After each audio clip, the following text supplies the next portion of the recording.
All right, what's up everybody? It's a beautiful morning out here and we have the Tomofree e-bike. This is a 1200 watt motor, 48 volt system, similar to a Super 73 if you ask me, but this is pretty much a first look at this bike because you can't find these reviews anywhere. You can't even find pictures of them. You go to their website, it's a prototype picture, like it's just a render. So this is kind of like a first look at this bike, and I just want to get right into it. That's why we're outside right now instead of being in the garage. We'll go talk about some of the pros and cons a little bit later in the video, but right now, let's see how fast this bike will go.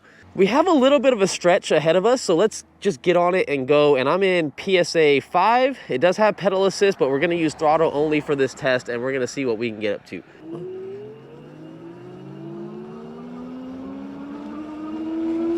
It definitely has decent acceleration. By the way, this is in kilometers per hour. We're at 40 kilometers per hour right now. I know it can go faster than that, so we have to do that again. All right, let's start on this little bump right here. So, all right, 0 to however fast we can go. 1, 2, 3, go. No pedaling, throttle only.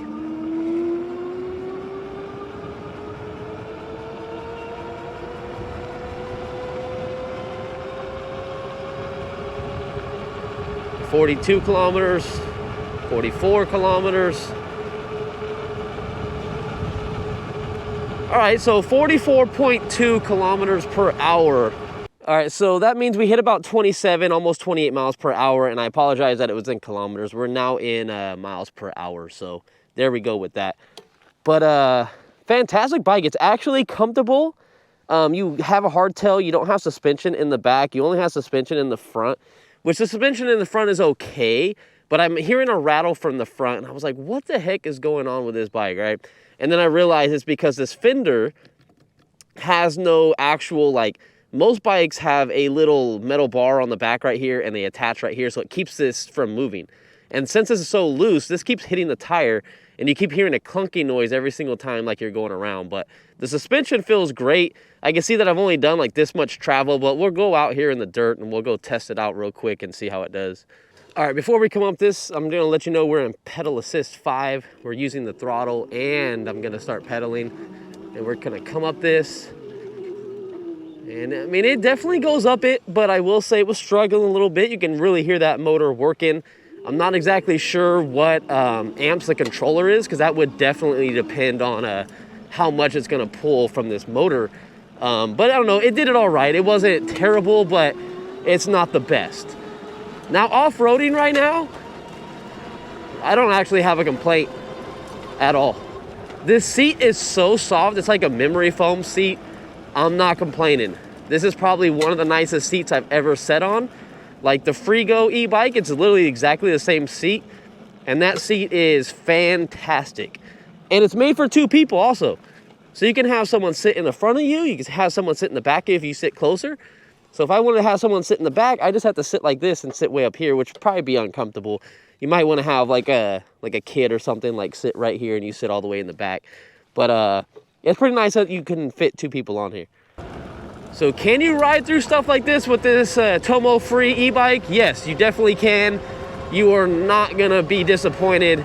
You will definitely get places perfectly fine. The only issue you're gonna have is if you kind of hear that fender slapping around, just because it is not secured down with anything. And that's exactly how it comes. So you're kind of stuck with that noise unless you don't put the fender on. You don't actually need to put that fender on this bike whatsoever. It's kind of an option. So if you don't want that noise and you don't care about maybe getting blasted with water if you go through a puddle, then just take it off and get rid of that noise. I'm going as fast as I can in the dirt to see how bumpy it is. It's still holding on very well. I mean, I do wish this bike had suspension in the back. It would have made it so much better, but we're doing 28.4 miles per hour in the dirt. And I'm not really having any issues. Like, you definitely want to hold on to the bike, but I mean, there's nothing really wrong with it. Yeah, I can't complain about that. All right, next thing we gotta try is the brakes. We gotta see how well these brakes work. So let's go off of something. So see this little thing in the road? Let's go. 1, 2, 3, go. Woo! Dude, we slid. We actually slid a lot more than I thought we were. Hold on, let's go check that out really quick so you guys can see what I'm talking about. So this is where we stopped, and I started right where this branch was. So I started right here. This was the back tire right there. So dang. So it didn't stop as good as most other e-bikes, but at the same time, you're definitely still gonna be able to stop safely. No one's really gonna be braking like that unless someone pulls out in front of you. So I'm not hating on the brakes. They could be better, but it is what it is. So I was getting a lump on the tire after we did that brake test, and I realized how soft these tires are. Look at what we did to this tire in just that little brake test. Holy crap. And we got a thorn, so we got to definitely be careful on that. But oh my God, let's just hope we don't get a flat now. But yeah, definitely be careful with these. Don't stop like that on this bike, because those tires just disintegrated and they are just completely bald in that one little spot. All right, so let's move on to this gear selector right here. Let's go through some of these gears. Let me turn down my pedal assist because this bike just wants to take off right now. All right, so we're on 2, and pedaling feels nice, no complaints. Maybe we'll go up to, I'll go up to 2. Yeah, this feels good. Go up to 3, 4, 5, 6, 7. That's crazy. I actually can't even feel it in my feet, like shifting gears at all. It is buttery smooth, even though it's different than most Shimano gear selectors I've seen at the top. I've never seen a circle one like that on most of these e-bike reviews I do, so it's definitely different, but it performs great. It's actually one of the smoothest ones I've actually ever used. I'm not complaining. One thing I will complain about on this bike is these grips. If you really look at these grips, look, they just completely spin. And to me, that's a safety issue. I mean, it's easy to fix if you just take them off and kind of put something sticky underneath, or just switch out the grips in general.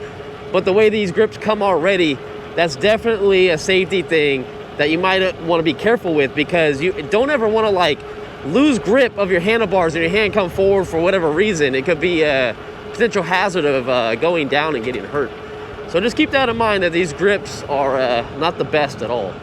But some cool features that you have on this bike right away in the front is you actually have a dedicated headlight button. Why don't most bikes come with a dedicated headlight button? So you hit this, your headlight will come on and your tail light will come on. And then you also have a horn button right here, which is electronic. Now, it's louder, or as loud as a bell. I do think this is better than a bell, because a bell sometimes is finicky and doesn't always work all the time. And plus you got to get your thumb working and all that stuff. So the fact that you can just really just hit this whenever you want. People on trails will definitely be able to hear you. People in their car with their windows up, or even with their windows down, I don't think they're going to hear you on the road whatsoever. And then over on this side, you just have your standard 3-button layout, which basically the M is just to turn the bike on, and then up and down is to change the pedal assist mode. And if you hold both of these buttons down at the same time when it is on, that's how you get into the advanced settings, and that's how I changed my kilometers per hour to miles per hour. And so far I have went 6 miles. We're probably coming up to 7 miles right now since I charged the battery, and we're only down 1 battery bar out of 5. So they claim on their website that you can get roughly like 38 miles of range out of this bike, and it will take about 6 hours to charge it from dead to full. I believe it's a 2-amp charger, so it is definitely going to take you overnight. You're probably going to want to charge it when you're sleeping or something like that. It's not something that you're going to be able to pop on the charger and then just go ride around all day long. You're definitely going to have to plan out your days by charging it overnight. But still, not bad. 38 miles of range is pretty good. I will say, if you're going to be like me and you're using the throttle 24/7, you're not going to get 38 miles of range. You're probably going to get more like 20 to 25 if you're just maxed out everywhere you go.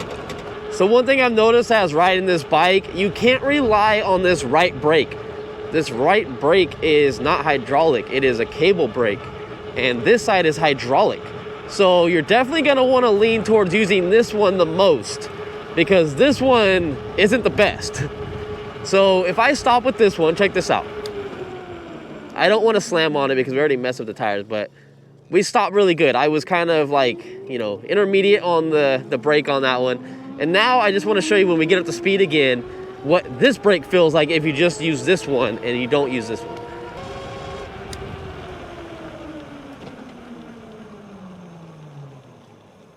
Man, it took a lot longer to stop with this one. It just doesn't work as good as a hydraulic brake.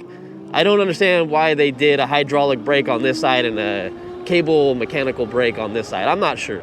They did that on the DK200 also. I'm just not exactly sure. All right, so let's get back to the house and let's kind of go over more in detail of this bike and check out the headlight and all that stuff. All right, so at about 7 or 8 miles, it's almost about to hit 8 miles, we are down 2 battery bars now. But I think this bike goes off of voltage because it jumps right back up as soon as you get on the brakes and you let off. So it must be the voltage sag, and that's why it's showing those bars. All right, guys, we just got back from riding the Tomofree e-bike out there and testing it out and everything like that and ruining our back tire. But hopefully you guys like the quality of this because we got a new vlog camera. So this is gonna be the one we're gonna be using for the garage now. So drop a comment and let me know how you guys like it. And let's get in here and show you guys some of the close-up stuff of this bike. All right, so let's start on the back of this bike. And right away, you are gonna have a working brake light, which is super nice. It doesn't matter what side you use for the brake levers. This will actually work and function. We'll turn the lights off here in a little bit and test that out. Right down below it, you have a bracket for a license plate, which I'm unsure of why they put that on there, depending on how big your license plate's gonna be, because, I mean, look at the clearance you have between that and the fender. So I don't know what type of license plate you would really put on there. But they do have a bracket for that if you're gonna do that. Coming back down here, you're gonna have your 1200 watt motor, 48 volt, if you can read those letters right there on the motor. And then you're gonna have your 7-speed shifter, and you're also gonna have your Journey derailleur right down here. I do like the little red gear they give you right here, along with the red trim on the cutouts of the wheel. So you can actually change out your fender liner on this wheel if you really wanted to. So I feel like that's a nice touch. That really kind of brings this bike out in some color. You guys might not care about the logo too much. I think the logo's okay. It's kind of cool looking, but you guys can rip it off if you want. It's just a sticker that's on there, so it is not embedded in there. This frame right here that holds the battery, it is welded. So keep that in mind, that that is definitely welded to the bike and you cannot take this off. All right, moving on to the front, you have a nice beefy headlight, not those little cheap ones you get on most of these electric bikes. And this actually looks like a projector for a car right in the center of it. And it has a cool design to it. We'll turn off the lights in a little bit and we'll test it out. We'll check out this and the taillight at the same time. I think this is definitely gonna perform very well. We're also gonna be taking it to work, so if you definitely wanna see some riding videos at pitch black, stay tuned for that and subscribe. But yeah, let's move on to the next part. And to me, that's gonna be the cable management. I'm not very happy with the cable management. I don't know what you guys think about it, but to me, I just think it's a mess. I mean, what is all this stuff?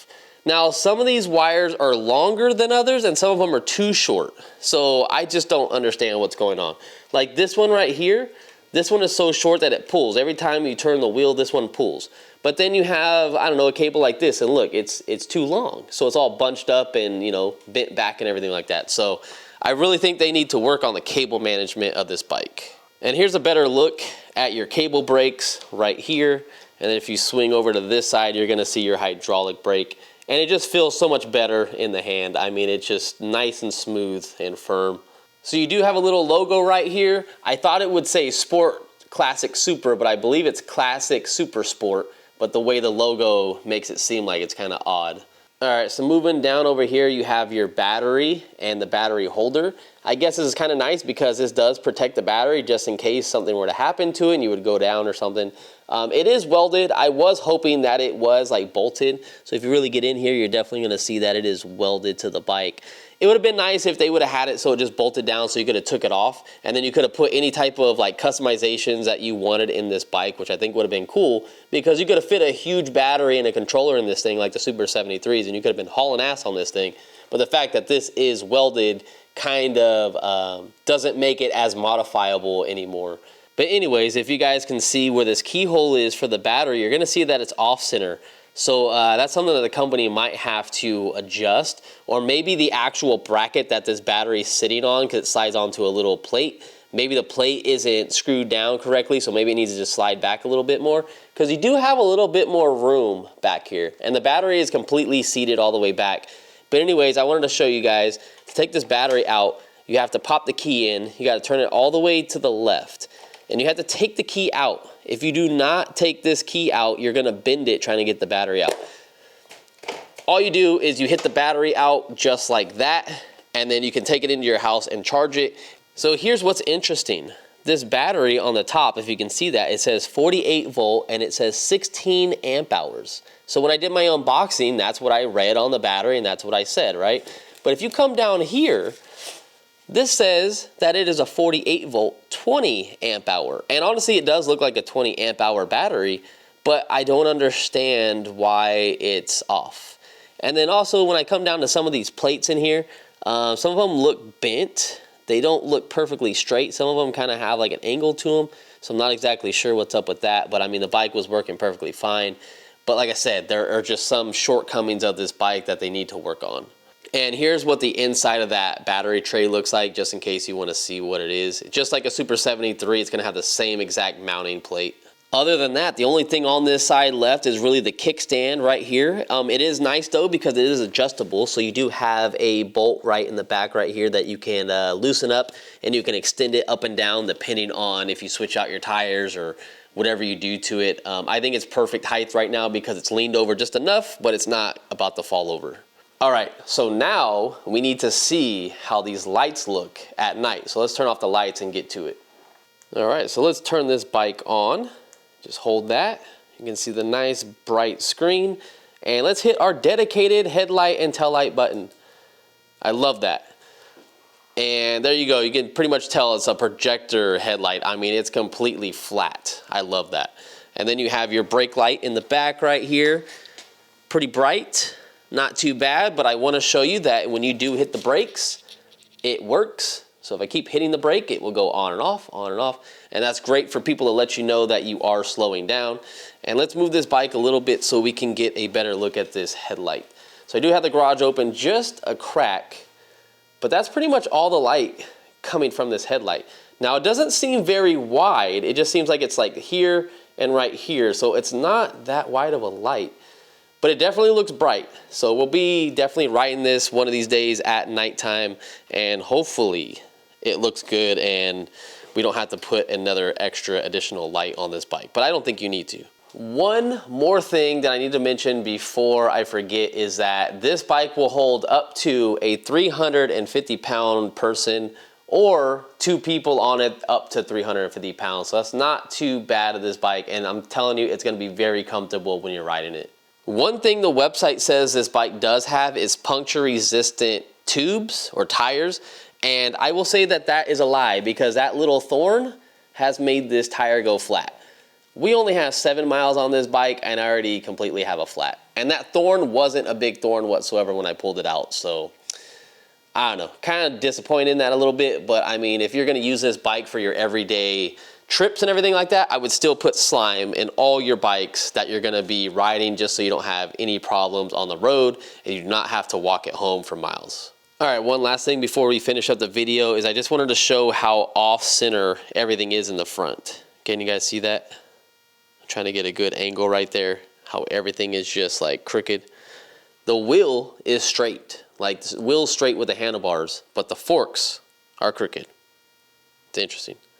All right, guys, and that's pretty much gonna be the video. Hopefully I didn't bash them too much. I just feel like there's a lot of things they need to work on this bike. And maybe you guys can drop a comment and let them know, because it looks like they are still in the prototype stages where they are selling the bike, I guess, but there are no actual pictures of the bike. It's all renders on their website. And again, I didn't talk about the price. I forgot about that. This bike is $14.99 on sale right now. And since I have a coupon code for the Frigo bike, I believe my discount code should work on this bike too. So I'll put all the stuff down in the description. You guys can check it out. If the discount code doesn't work, then sorry about that, but I think it should, because they're literally the same bike, same motor and everything like that. But anyways, I will see you guys in the next one, and I am very sad that the tire's flat. Now we're gonna see how we're gonna take it to work. Man. And why is this cable so long? I just noticed that. What the heck?